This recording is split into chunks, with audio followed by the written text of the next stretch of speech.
What is up, ladies? Oh, sorry about this. There Oh, had to bow, be bow, a, bow, bow, there bow. had to be a fail somewhere. What is up, Oh, ladies and gentlemen of the internet? My name is Jade, and I'm joined by my very good friend and esteemed podcast partner, Simon Anderson. what's up, Jay? What's up? Glad to be Simon, back. Feels good. it's been a little minute, and I was in the back end of the podcast and, setting up for today as we do. 8 months since the last one. Wow, Rough. it's been a while. Yeah, So, that's a bit of a break. Sorry to all our loyal fans who've been waiting this long.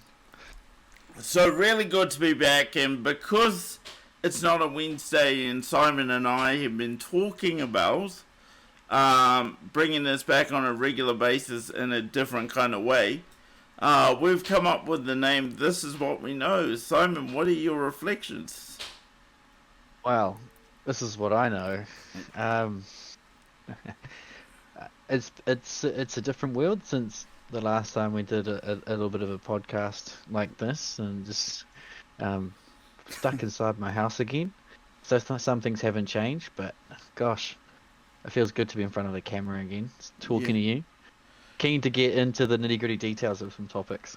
So a lot of things have changed, but some things haven't. Simon, I do have a question of the day, and we were on for our briefing just before. I didn't even mention it. Do have one. Um, on my end, I've also got a bit of a discussion around the Tesla bot, and I'm really excited about this for the fact that this could be the future of disability support, Simon. Hmm? That's an interesting thought. Keen to get into that. Yep. Also, for me, I'm going to be rather than me sort of talking about it, because this is me admitting I need some help.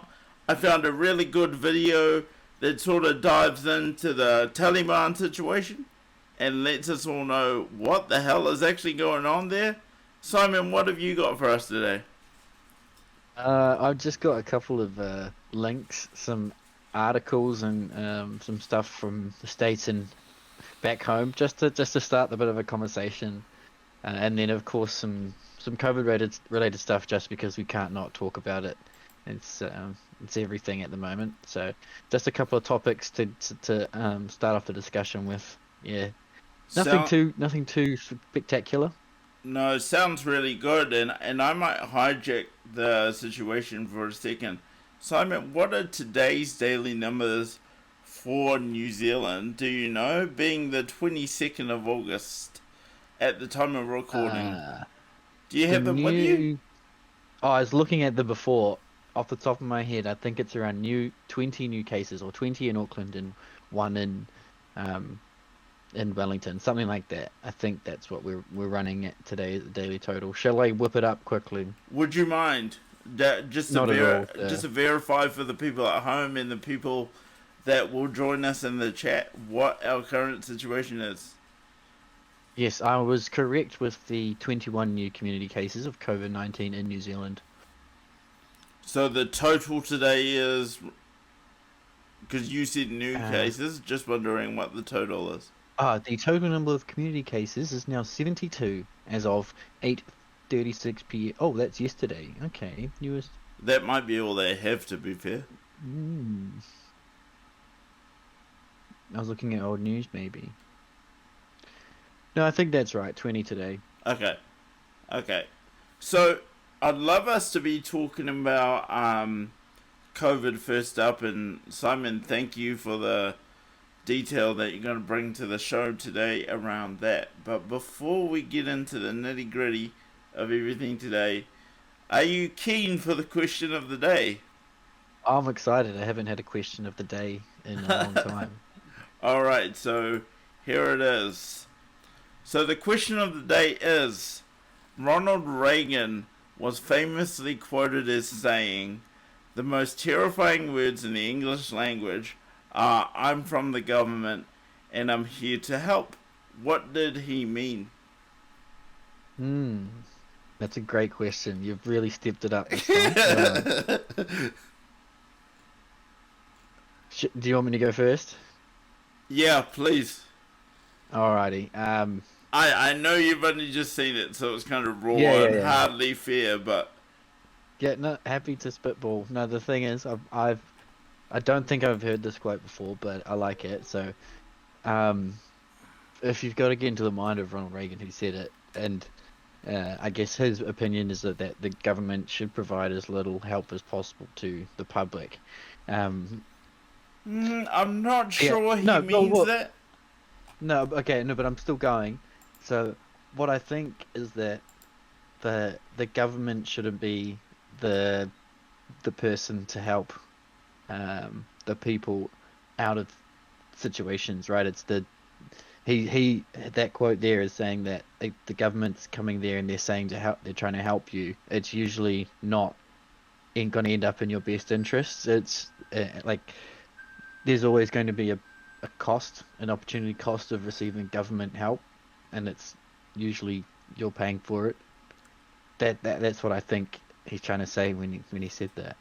I really like that. And if I was to, obviously I wasn't there when he said it. This was a while ago, I, but I'd be asking questions. but for me, I think what he means is that um, it's the wrong way around to be thinking. A lot of governments gear policies and laws to ensure that you're providing resources for them. And I think people are still kind of waking up to that. Like I was having a conversation with Hannah. Hannah's not here today, but Can I come crash? do you want to crash? You've got an apron on. Yeah. Um, Kiaora. I said the magic word and then she comes. So Yeah. Hannah and I were speaking like last night, and I was I don't want my reflecting. audio. I don't have hard sources on this, by the way, and we can definitely bring it for another show. But I was reading somewhere that schools were literally developed by industry in the industrial age to ensure there were workers enough for them to make money. Absolutely. And actually, nothing much has changed about the configuration of schools. Like, this is going to turn into a personal rant, I suppose. But if I look at my expectations for my daughter's education, the schools aren't delivering at all. What I want her to be is inquisitive. I want her to be challenging. I want her to be taking blank pieces of paper and creating and absorbing art and culture. Like the number crunching and all that could almost be seen as irrelevant, Simon. We have calculators. We have Google. You don't need to memorize who was the Prime Minister of New Zealand in the 1980s. You Google that, it's done. Retained information is irrelevant. What's not irrelevant is developing solutions and being creative. And ethics and morals and principles and values Oh, those and things. things like Yep. that. Yeah. Yeah. So parents are responsible for ensuring their little humans become good citizens, but it's just a matter of fact that the current schooling model, kids spend the majority of their life at school, which means schools have a responsibility to make sure they spit out responsible kids. So they can't just stick to cold, hard curriculum and learning. They need to make sure kids foster good, what do you call, soft skills and emotional intelligence while they're at school as well, would you say? Reading is obviously good. Reading is obviously good, and a handle on mathematics is obviously useful. You're not going to catch me on stream saying you don't need these things, but I don't think you need to be in a formal setting anymore to get that education. Like we have so much uh, intelligence on servers available on your laptop that you don't need to sit in a room with people you don't like for 6 hours a day anymore. You can get that information anywhere. And if my daughter wanted to be one of those people where you needed really defined skills, like she wanted to be a scientist or she wanted to go work at SpaceX, obviously you've got to step up your understanding of those things, and that's fine. I'm not saying school's bad. We just need to appreciate where schools came from, and they weren't for your benefit. They were for the benefit of industry, and I'm so glad that we agree on that, Simon. You got a comment in Yeah, the Doco. Hey, Doco! It's been a while. So how else can you get the kids out of the house to have respite? I mean, that's a different conversation, actually. Simon, where do you sit on the school as childcare sort of framing? It depends, man. Like you get such a varied experience depending on what school you go to. Some of them are like glorified daycares or even youth detention centers, right? If a school's that bad. But I mean, like if you're going to a private school, there's no way that's daycare. It could just be daycare that you're willing to pay heaps for. Yeah. Well, yeah, like some kids go to private ass schools and do terribly, and just don't even engage. That is expensive daycare. Yeah. You're right. Yeah. So, Simon, thank you for entertaining the question of the day. And for anyone who's on the stream right now, I might just throw it up again. So, the question of the... Sorry. Oh, sorry. Go ahead. So, the question of the day we have today is... Ronald Reagan was famously quoted as saying the most terrifying words in the English language are, "I'm from the government and I'm here to help." What did he mean? So if you have any thoughts around this and you want to share with the team today, please drop it in the chat and we'll be happy to discuss. Now that we've got that out of the way, Simon, we will now be talking about COVID. Was there anything you wanted me to be putting on the screen for you? Yeah, well, if you want to start with the COVID stuff, let's just go straight to that link and we'll start there and I'll start talking once I see it up there. Real fast, Doco says, "I'm from the government and I'm here to help myself to your money." It's exactly what I said, Simon. Exactly. Awesome. So, just in chronological order? So the COVID one's the last link. Oh, The first sorry, two are man. together. Are you able to put it in my Facebook DM? Because I'm wired into the cameras and can't look at the chat. Oh, righty. My bad, because Okay. I started there. No, you're right. If So, I come just to out let of you guys know, that still work, yeah. while Simon set up, I had one thing to say about COVID is that, through different videos, people have been mocking New Zealand for going into a new straight up lockdown. But really, I look forward to what Simon has to actually say about that. Yeah, I'm just checking on... Yeah, you can tell we've come back after a long while. I Okay. have messaged you. Yeah, I in got the that. You Facebook want me to DM. throw that up on screen? Yep. Yeah. Yeah. Is it a whole thread? It is I can just... It's a couple of posts in a thread. Okay, cool. Just give me 2 seconds and I'll run that for you.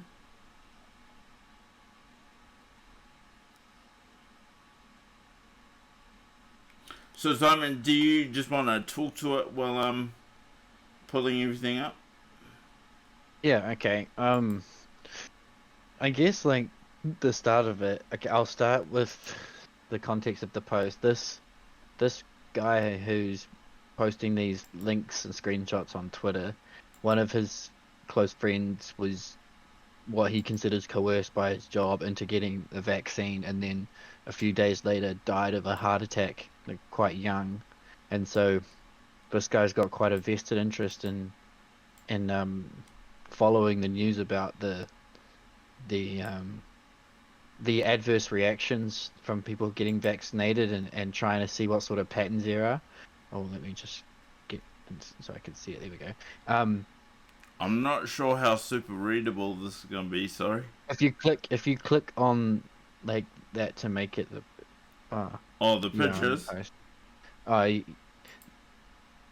Yeah, just go on the pictures and go through them one by one. Oh, So yeah, then, gotcha. yeah, that's better. So this is reputable news outlets reporting increased numbers of adverse reactions and growing concern. Like, people were getting banned and um, and abused and doxxed and fired for like saying things like this. Not that long ago, definitely last year. You know, if you were talking about um, injuries and stuff from vaccines, that was just not considered part of the okay discussion topics. Now it's like this window is sliding. Do you want to just like kind of keep going through them Yeah. onto the next one? So we'll go Oh, to the yeah. routers one. Yeah. So I mean, we don't have the Moderna vaccine, thankfully, right? Or is Pfizer and Moderna the same thing? No, No, no. they're Moderna's way different. different. Totally different Yeah. company, yeah. Yeah, that's right. Yeah. So I mean, thankfully this isn't us, but this is something that's so common. Like and it's only the young people that it's affecting as well. Like the heart information isn't stuff that's happening to the older generation. It's the people in their 20s and 30s getting like irreparable heart inflammation, and heart conditions from taking the vaccine. That's supposedly safe and like has got the biggest public safety push in the most recent I can think of. You know, like when has it ever been a public cause that's had this much unified, um, I guess, force behind it?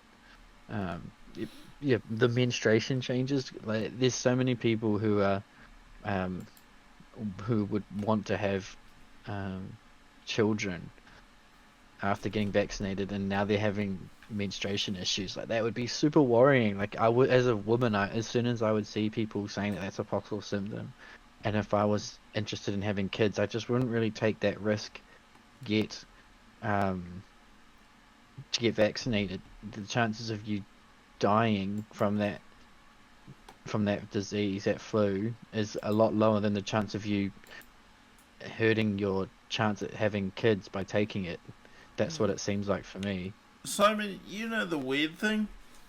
What's that? We could actually get banned just for throwing these articles up. Yeah, and just echoing what Yeah. these articles have said can get us banned, even though, like I said at the start, they're from reputable news sources.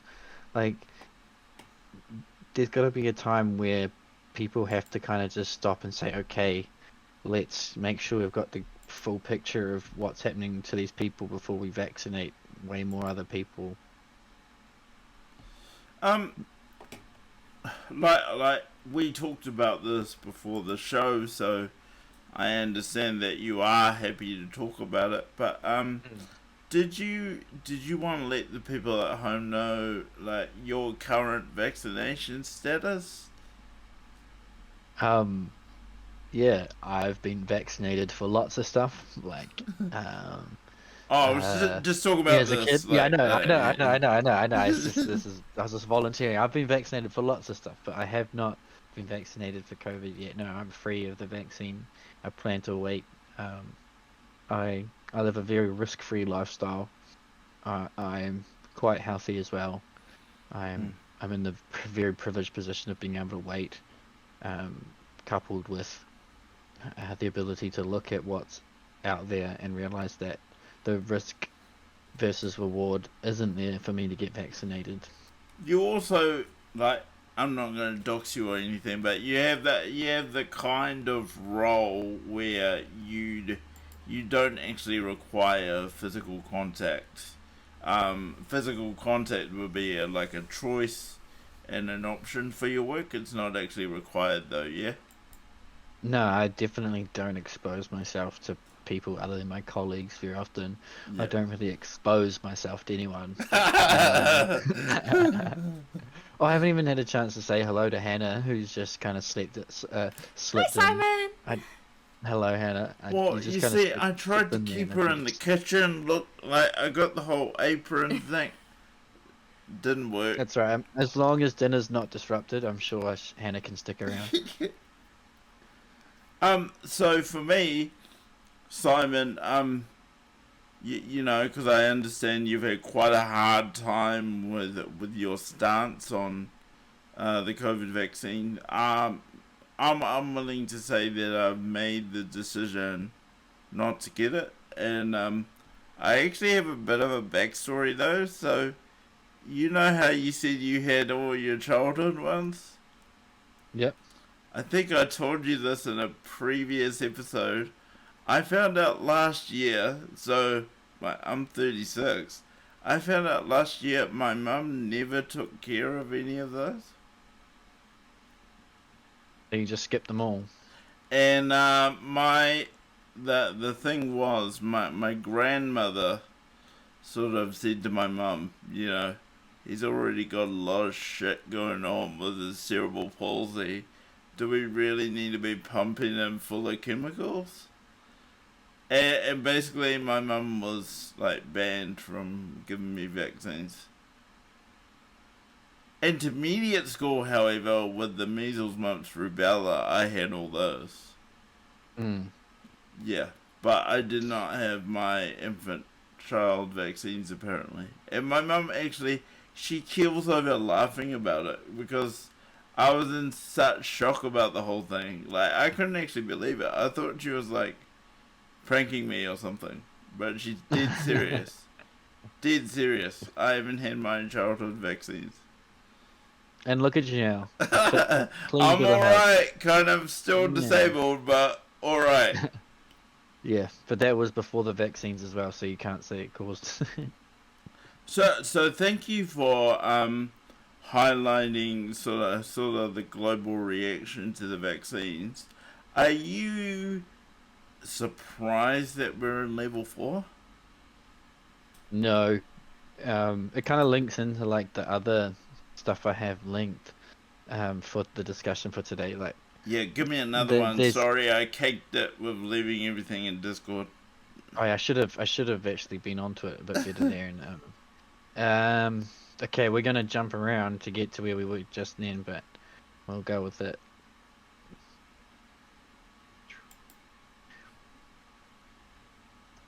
Another one? Yeah, and should just pop through. There we Yeah, go. got it. Let me. Another Twitter link. Yeah, just need a minute to pull No that up. worries. But this is the topic of cyber warfare just for a second before we get to Well, that is a bit of level a 4. that is a bit of a sideline. Cyber warfare. All yours, But- Simon. I got it up. Oh yeah. Are you able to like click on it? Yep. Oh, okay. Yep. Sorry. That's all right. Yeah. So what this is this is cyber warfare leading to economic collapse as the next move. Cyber Polygon is event 301. So this is what do you call it? A simulated event document run by what is it? The World Economic Forum, and it basically talks about what they expect to happen over the next coming months. Is there's a lots of cyber warfare attacks, and there's like everyone's at home or what? well, I don't know. It's just because that's all that's how you control the everything at the moment. Yeah. The supply chains, the governments, it's all through online networks. But I guess that's what that document talks about. Maybe a little bit why, but that it's just their predictions. And then if you go if you go out of the image and scroll down to like one of his replies. Oh, scroll up a little bit. This one, the World Economic Yeah. Forum. Yeah. So that's it there. But then what he's linked to on the right hand side, there's that tweet by Jennifer. It says, he's got Biden says he gave Putin a list of 16 things that are off limits for cyber attacks on critical infrastructure. Like, you're saying Biden gave Putin a list of things and said, "Hey, hey Putin, you bad guy, don't attack these things." Make sure you don't attack these. Reverse psychology. Yeah, and what happened is like, I think it's in the top post. If you close out of the image again, out of that post, there's been like a recent attack. Oh, there you go. So that post by Jackie where it says breaking thread, the State Department has been hit by a cyber attack. So this is today, right? So this is this guy who finds a report, talks about they're saying they're preparing for cyber attacks. It's going to happen, and then it happens. It's frustrating when this kind of thing happens because the world shouldn't really work like that, right? Like we shouldn't really be able to see things coming. Mate. Like, what do you think? Like, it almost seems like they're predicting it or planning it. If you were to put your tinfoil hat on. Yeah, it's almost like he wanted it to happen. I've just put. Yep. I've just put the third link in there. This is where I wanted to go with the level 4 stuff. Okay, let me just switch out. Let me just switch out because I don't need to show people my Facebook. No. So we're circling back to COVID and level 4 here. So I just wanted to use that link as a bit of a scene? as a comparison as to what's happened in New Zealand with level 4. So there, like in the States, that guy found a bit of a document of a simulation at the World Economic Forum, one of the organizations that is considered as shaping global economic policy and the landscape. Runs a simulation of cyber attacks, and then they start happening. And then this article is something that I saw pumped all over like the news, not just this one in particular, but things like it, for the previous few weeks before this case came. Like, and what also happened is I started getting it from like people in my life saying, "Oh, so-and-so is a police officer and he's been working at the hospital and the doctors were saying that they're preparing for level 4," or I started hearing Chinese whispers as soon as these articles started coming out, and then like with right on cue we go into level 4, and I hate it. Just really it like tells me something's not right when things happen so what's considered like to script. Like how is a police officer going into a hospital and the hospital saying, "Oh, we think we're going into a level 4 next week"? I think I said to you in one of the previous streams, like, our borders are not closed, right? Yeah. You know that, don't you? Like, that's not a thing. There are planes coming in and out the entire time. The Paralympic team just left. Like, I have love for the Paralympics. Like, I'm not trying to hate, but they left. It's supposed to be in a lockdown. If it's so level 4, how come we have all this mobility, and why is it only the citizens that are getting locked down? COVID-19 has nothing to do with me. I'm not a traveller. I've never been to China. If I was a traveller, fine. Lock me down. But we don't do it that way. We lock the citizens down, and everybody who wants to be moving around, we let them move around, and we arrest you if you just want to be outside doing your gardening. Yeah. the professional sportsmen, the international politicians and businessmen, they can still get around if they need to, but we're the ones who pay the price if things go wrong. Amazing, Simon. And I think you said up front the latest information you have to hand is 22 new cases No, today. 21. 21. As always, we are not claiming to be an official source on health information. If you'd like to know more about the New Zealand situation, please visit covid19.govt.nz. Hey, this is just what we know, eh? This is just what we know. So, Simon, anything else you wanted to add? Just while we're talking about COVID, have you seen any footage of the protests in various locations? The stuff in Australia is a lot more hardcore than what's happened in New Zealand. Yeah, they're going to be in lockdown for a little while. Yeah, the way they're protesting. Does part of you want to do that, though? Like, Well, I mean, yeah, of course. If you didn't work for a social service, would you actually want to be out there? If I wasn't worried about people ruining my life, if I was associated with this specific cause, I wasn't even, it's not even like a political cause, just a specific situation, and It's a liberty cause. Yeah, exactly. It is. It's a good way to put it. It's a liberty cause. People are saying like, oh, take a look around. There's like real human rights violations happening all around the world, and like, yeah, they are.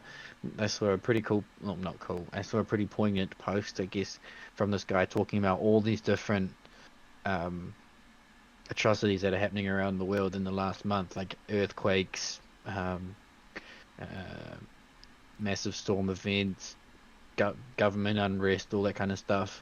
And he was using it as a way to talk to people who were expressing that they feel like their rights are being violated, and it said that you need to consider how that comes across when you're speaking from such privilege, and how it's not going to be effective when you're trying to convince other people that your rights are being violated, when you're acting like a victim that is more synonymous with someone who's just had their village blown up by bombs from terrorists and stuff.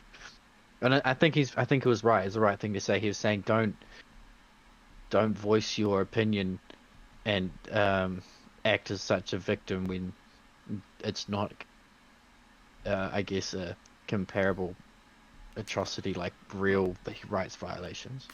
This is probably where I've got to push back, because I agree with you that human rights violations need to be sort of weighed up. But what are we saying, that we're gonna be okay with restricting people's freedoms? Now the balance here is, I'm all for doing my thing around the 2 meters. Are you there, Simon? I think we have a technical issue where Simon has dropped out. Are you there, mate? I've connected to my phone's hotspot. I can't tell if it's like the whole house or what's happened, but I lost my power.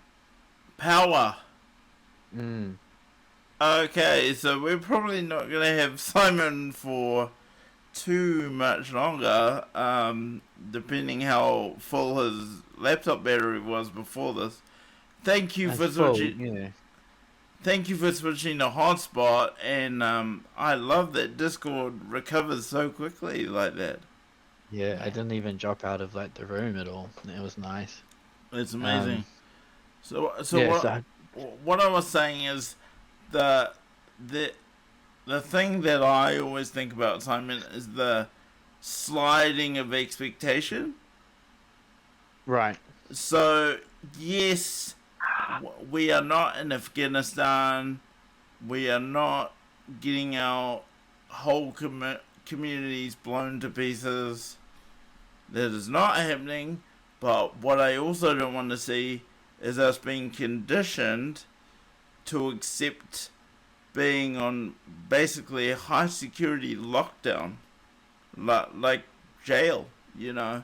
Mm. And I was saying before you cut out that I'm all for the 2 meter thing, respecting health guidance so people don't catch anything off me, but I don't think it's right for there to be in place at the moment a law that says if I'm outside at the wrong place, we can lock you up. I think it's fair and reasonable for me to jump in my car, drive down to Mission Bay, and eat a meat pie that I bought by non-contact means, right?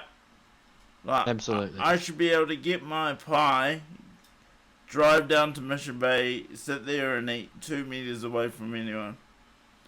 Mhm. Alex Jones had a good word for it. He called it medical tyranny, and it's kind of what it's like, right? They're using medical rules to enforce their Tyranny. version of Yeah. tyranny. But you know what I mean? I'm so for the 2 meters. I'm so for wearing a mask. I actually don't care. If people want me to wear a mask, fine. My daughter was going to a rugby game. It was one of the Blenslow ones. We were on a train. A bunch of people weren't wearing a mask. My daughter did. I forgot mine, but I was prepared to, kind of thing. I'm not weird about the mask. There are people that are weird about the mask. Yeah, I mean, you don't have to wear a mask, right? Me? For you? Yeah. No, I do, because I don't have proof that it's a health requirement for me. Uh, I can I get mean, the the proof, yeah. but I have better things to do with my day. Yeah, that's the same thing. Like, it's just not worth it at that point. But that's what most people think. That's the people are just saying that about different things. That people who are a little bit concerned about the vaccine just go, it's just not worth it. I'll just get vaccinated. Like, lots of people think like that, and that's really sad. I know what you mean. Some people have their values so twisted that they think, oh, I won't be able to travel again if I don't get vaccinated. I mean, you wouldn't compromise on your own bodily health just for a holiday. Yeah. No one's traveling anyway. Like, I know, like, you're gonna get vaccinated, you're still not gonna be able to travel, you're gonna need to get a booster shot every year and still not be able to travel. Unless you're rich. I do have a friend that is presumably stranded in Rarotonga right now. Oh, absolute horror show, I'm sure. That they were expected to come back last week, and the government were making decisions around whether quarantine would be required, and I'm not sure my colleague was anticipating needing that 14 days or more, depending on what decisions have been made around Delta, which I'm not actually aware. Imagine that. Surely they can't extend quarantine further. I mean, this 14-day thing's been so arbitrary from the beginning. It's just like a guess, right? And that's another great point, Simon, because I was thinking, isn't it quite crude that we literally have to lock the country down? Because our official contact tracing app now has Bluetooth, like, tracing, where it can detect literally everyone you come close to, which I think is really cool, and an anonymized but also way. also medical tyranny. You know what I mean? But That information in the hands of the government is not great news. Yep, I agree with that, but I just find it so crude. Are you telling me we don't have the technology to literally be able to tell people on their phones where they can go and where they can't go? Just stay away from this bit, but you can go to this bit. Yeah, can't we just make the changes to Google Maps? so that it's got live updates of no-go areas. I'd be up for that, and I'd wear a Instead mask, of and yeah, I'd do instead the of like 2 meters. instead of a satellite um filter, it's just COVID no-go zone filter, and it's just green or red. And I'll say this: I'm not anti-testing. So when I heard that so many locations, like literally, virtually outside my front door, were Bro, not doxing myself, but yeah, they're all around me too. like outside my front door, I got a test. I was like, yeah, Oh. I want to know if I've got it. Jeez. No, I haven't been at any of those locations during the window of time, so I'm fine. I have been And quite hermit like. Mm. what I was going to say, Simon, is our Prime Minister's changed her advice to people. Initially, she said, well, Everyone. everyone get a test. And then now she's saying only if you're contacted. So we went and got a test just because where we live. We live so close to locations of interest, as you know. Not gonna dock myself. And also having, Dox myself. vulnerable health, I don't have time for suddenly to end up with Delta and then I'll go downhill very quickly. So I'd rather know now if that's the case. So Last thing from me on COVID, and I don't have a hard source on this. Hopefully you might, Simon. But I was reading an article the other day where it sort of lays out COVID as like the chicken pox. So you actually get just an effective immune response to COVID in terms of getting it again as a vaccine. So That would make sense, right? Because it's kind of a similar virus. So I'm sitting here like, yeah, there's one quote that I've been sitting with, and I don't know who said it. Jade is really not brought his notes today. You can tell, guys. But someone said to me, the difference between COVID and poverty is that rich people can catch COVID, and that's why there's any response at all. That's probably true. What do you reckon? Yeah. There's the people then.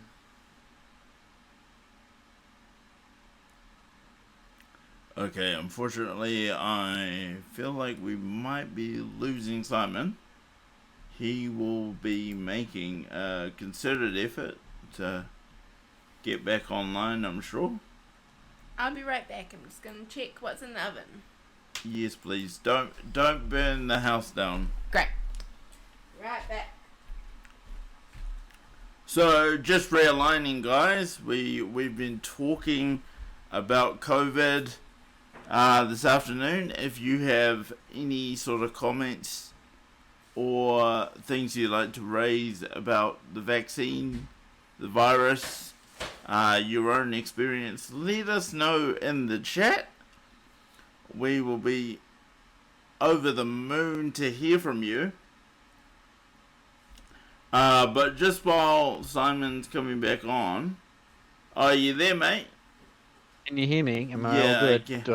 I can Can you now. see me? I can see you on my secondary view there. Good to have you back. Thank you. I was just realigning the podcast, and I'd be really keen to move on now, Simon. So Yeah, just, I think my power's come back on, so my connection should have improved a little bit. So. oh, fantastic. But I wanted to kick things off just by talking a little bit about disability support, and actually not just disability support, but support in general for like the elderly or for people that just come up on an accident or unfortunate situations. Currently, the situation is that you often hire a sport worker. This is something you and I know lots about because of the work we do in the social sector. But That's right. does it really have to be that way? That's it. Are we? I don't know. Like, humans cost a lot of money. You actually have to pay them to live, to do various tasks, and they need a reasonable amount of income to trade you their time. You need to treat them kindly. There's that, but I always That's a make cost. I always make that a given though, Simon. So I'm always I always do that. Be kind, not like Jacinda kind. Be actual kind, because Jacinda will arrest you if you do anything she doesn't like. But you know, humans are great. They get older. I know from my experience of receiving support, you know, people can get back problems and lifting. That there's like a very formal process around lifting now, and it's just not great for the end user being the disabled person. No, not at all. So I wanted to bring to the table today a little snippet of what was called the AI event from Tesla. And during that event, they featured a not yet ready for preview, so very alpha stage development robot. And I'm gonna cross to my clip now, if that's alright. Oh, yeah.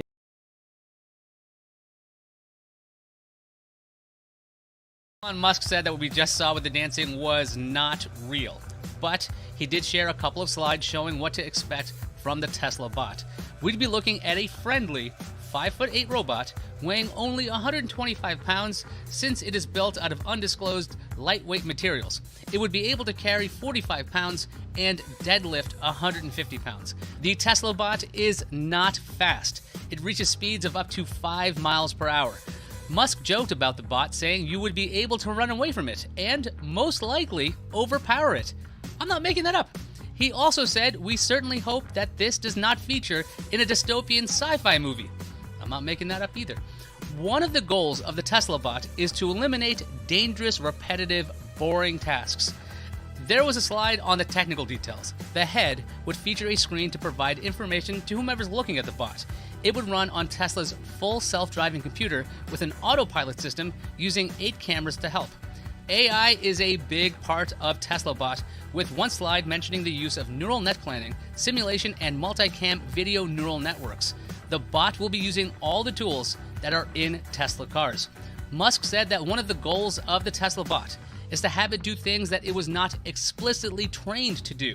Telling the bot to go get your groceries or attach a bolt to something should be doable. A prototype of the Tesla bot could be a reality in 2022. Interesting. What do you think? It's pretty cool. That's a pretty light carry capacity, so that it's not really hoisting you out of bed, but it could probably take your groceries, like they were saying in the video. Yeah, pretty but cool. you know It's what very it cool. can do? You know what it can do? It can operate the hoist that people use now. That's very true. So, yeah, it's the V1 is definitely not going to be manhandling the likes of me and anybody else, but it can operate the hoist. Yeah, no, that's very cool. I can't imagine it's going to be an accessible piece of technology for a while, just like price-wise. Surely, it's talking about all those parts and 8 cameras to make sure it can drive. That's a lot of technology in that little robot. Like, not that I don't agree with what you're saying, but you could also say that the Tesla vehicles are quite expensive, and I don't know about you, man, but they're definitely popping up all around me. I mean, can I afford one right at the moment? Probably not. Like, I probably could at a stretch, but I've got other priorities. but yeah, they're gonna become more the norm, and this is what I'm really excited about. I mean, I don't mind saying a part of my work is dealing with the unions, and they're always wanting more minimum pay. They're always wanting better conditions. They're always wanting flexibility on their end. But disabled people and families, like, I don't know if I share this a lot online, that they don't have a lot of options. Like, the reality No. is, the reality is for a lot of families doing the level 4 lockdown right now, um, that there is a possibility that support workers are not coming, and the government Oh, has they're said, not. They're not. okay, you tell us. It's I really wasn't sure yeah, no. what you were gonna share. I didn't want to lead you into that. Yeah. No, it's well, I can just say what I've seen through social media, and lots of people just having their workers stay home and pay their family members to be their support. And That's what's happening. Or they're that either getting paid, or they're just not getting paid. You know, I've uh, seen carer support has changed recently, so you can pay your family members with that. That's good. so To help yeah. get some cash into the pockets of some families. And I'm sitting here with this idea, like, I travel a lot, and I'm really, like, let me be clear, I'm really super fortunate that Hannah has sort of, like, engineered her life around what I do. That's not a secret, probably to you or any of the Familia. That's how we roll. What I'm doing, Hannah's doing.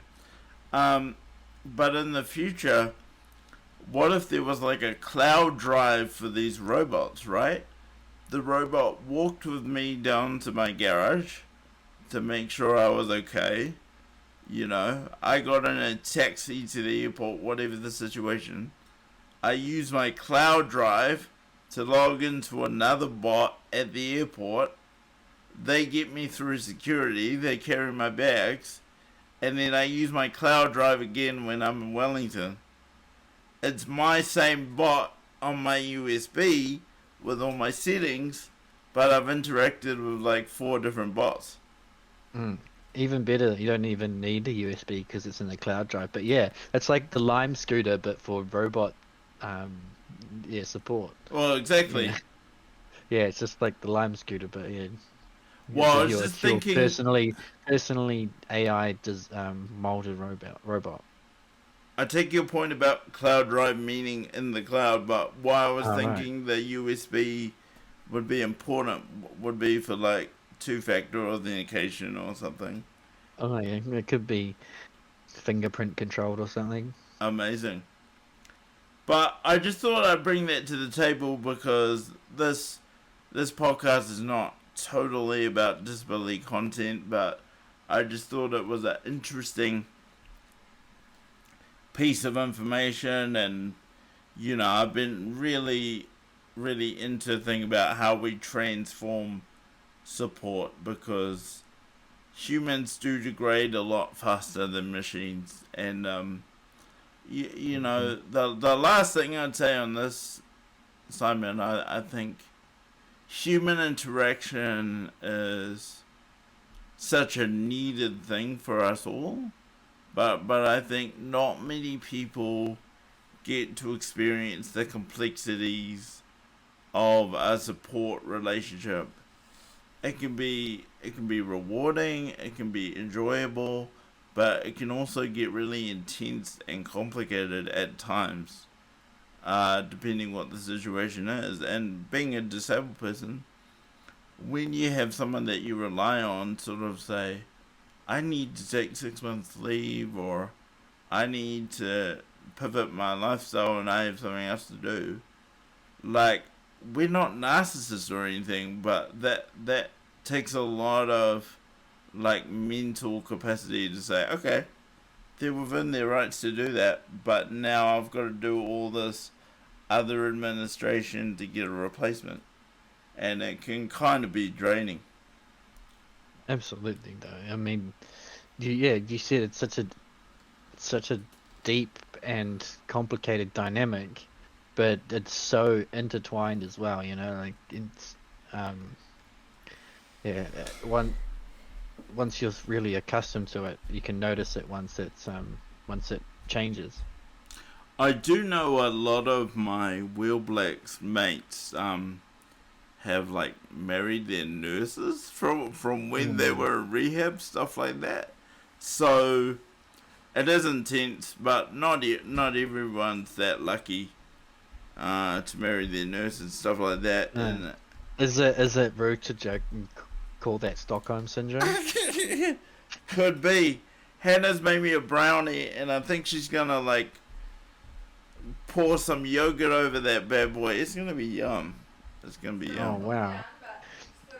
I was not included in this dessert experience. That's unfair. Hey man, if Uber Eats was working, I would have literally put some in a car and sent it over to you, man. But not even that's working. I think that's a travesty. That is a travesty. What is the increase in risk of having Uber Eats run? Honestly, of having takeaways open and doing click and collect stuff. Mate, it is tough. we should to start. protest just for that, Simon.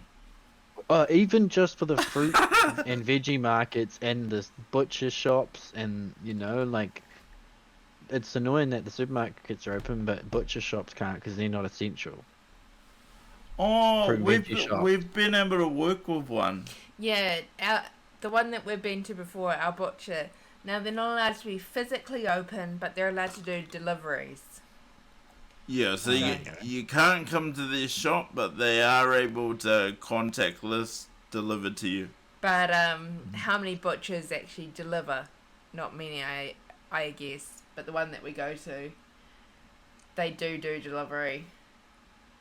It helps that because you're in a quite densely populated area. It's a bit easier for them to do deliveries.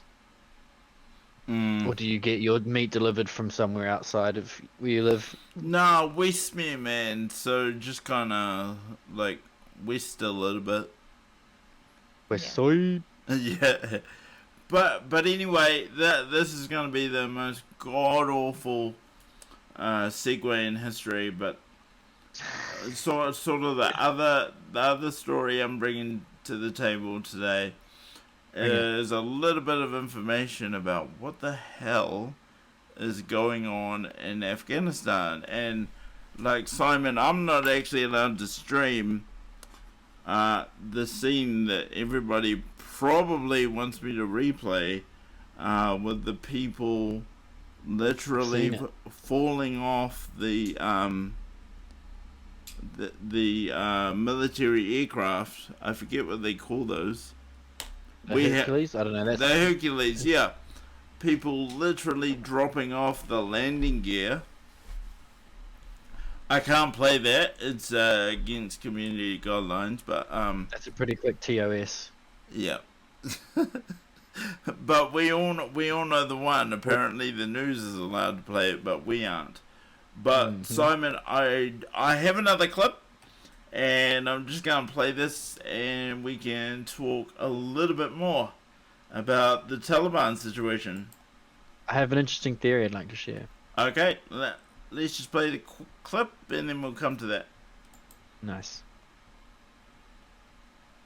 It's not playing. Let me. Hi, my name's Joe Biden. I like to touch kids and sniff their hair. And And eat ice partners. cream.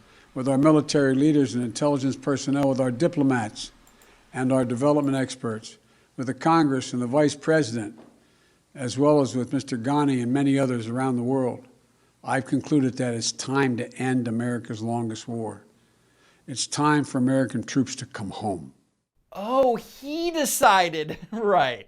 The reality is that it was decided already by the Trump administration because they were the ones that set that pesky May 1st deadline, the deadline that Biden ultimately decided to push back. So in keeping with that agreement and with our national interest, the United States will begin our final withdrawal, begin it on May 1 of this year. Yeah, that's when we were supposed to be out. but only if the Taliban were meeting the conditions of the peace agreement, which, surprise, surprise, they weren't. According to a United Nations report, since mid-April, not coincidentally after Biden's speech, the Taliban launched more than 5,500 attacks in 31 of 34 provinces. And 20 groups, including Al-Qaeda and ISIS, were fighting alongside the Taliban against the Afghan population and security forces. And even with these attacks by the Taliban and their associates, and even with reports that US intelligence was predicting that the Taliban would eventually, if not imminently, take over the country, President Biden was adamant that it wasn't going to happen. Is a Taliban takeover of Afghanistan now inevitable? No, it is not. Why? Because you have the Afghan troops have 300,000 well equipped as any army in the world, and an air force against something like 75,000 Taliban. It is not inevitable. Now, when I first saw this, I thought that maybe Joe Biden was trying to downplay the situation. Think about it. If Biden said, yeah, of course the Taliban are likely to take over the country, it would have instantly delegitimized the Afghan security forces and the government. Mr. President, thank you very much. Your own intelligence community has assessed that the Afghan government will likely collapse. That is not true. Can you please clarify what they have told you about whether that will happen or not? That is not true. They did not reach that conclusion. Except that they did reach that conclusion. Back in June, the Wall Street Journal reported that US intelligence agencies were saying that it could happen as soon as 6 months after the withdrawal of the US military. Why, you ask? Well, remember the thousands of attacks by the Taliban that started in mid-April? Well, as it turns out, those well-equipped Afghan security forces frequently surrendered without a fight, leaving their Humvees and other American-supplied equipment to the Taliban.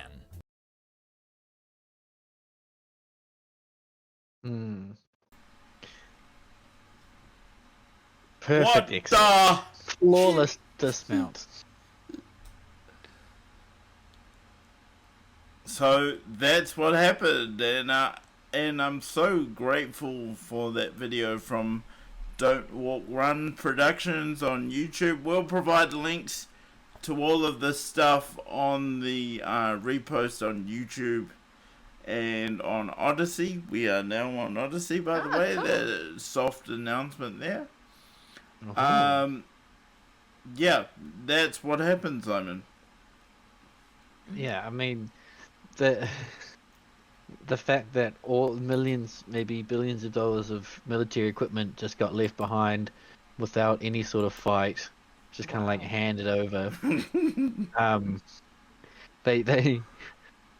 There's, depending on your view on Afghanistan, some people believe that, you know, the Taliban were only an enemy by name, and we're actually just and the only reason, so what I was saying with the theory before, some people are saying that the only reason the states were in Afghanistan is because that they wanted to control and make money off of the world's poppy and heroin trade, because most of it comes out of Afghanistan, and so they wanted to put their security forces in there and make sure that they were taking that cut. And somebody made the connection between the announcement of when the American first proposed that they wanted to pull out of Afghanistan around 2016 was when the sharp spike in fentanyl started showing up in America's heroin, and that's because that fentanyl was coming from China.